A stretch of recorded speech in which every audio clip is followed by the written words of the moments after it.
គ្រាមុនខ្ញុំនឹងខ្លួនខំពេលនេះខ្ញុំបានជាប់ឈ្មោះសាវ៉ាព្រោះតែលួចលាក់ស្នេហាមិនខ្វល់ពីរូបជីវ៉ាទឹកភ្នែក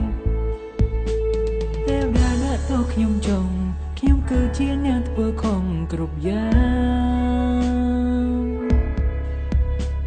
គ្រាមុនធ្លាប់តែក្អេងក្អាងតែងតែធ្វើបាបចិត្តនាងរាល់ថ្ងៃបើសិនជាមានជាតិក្រោយសូមឲ្យរូបខ្ញុំជួបនាងម្ដងទៀតខ្ញុំនឹងកែប្រែមាយាទមិនចង់ធ្វើខុសដូចជាតិនេះឡើយចង់សុំទោសក្រុមយ៉ាងដែលបានធ្វើដល់នាងពីរឿងគ្រាមុន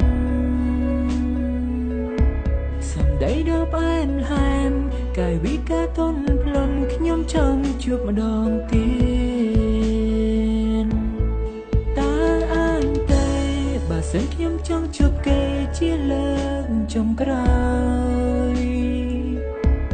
បើខ្ញុំបានជួបហើយសន្យាថាមិនឲ្យឃើញមុខខ្ញុំទៀតទេ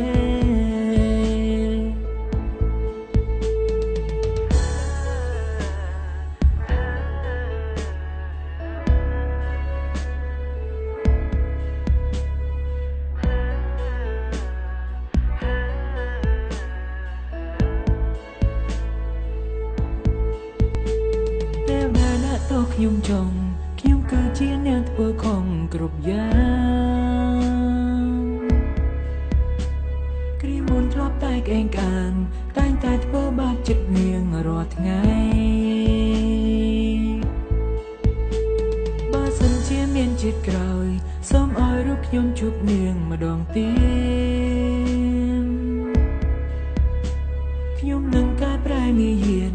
មិនចង់ធ្វើខុសដូចជាតិនេះឡើយចង់សុំទោសក្រុមយ៉ាងដែលបានធ្វើដល់នាងពីរឿងគ្រាមុន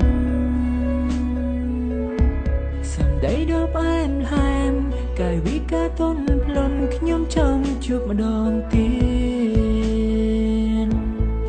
តើអាចទេបើសិនខ្ញុំចង់ជួបគេជាលើកចុងក្រោយ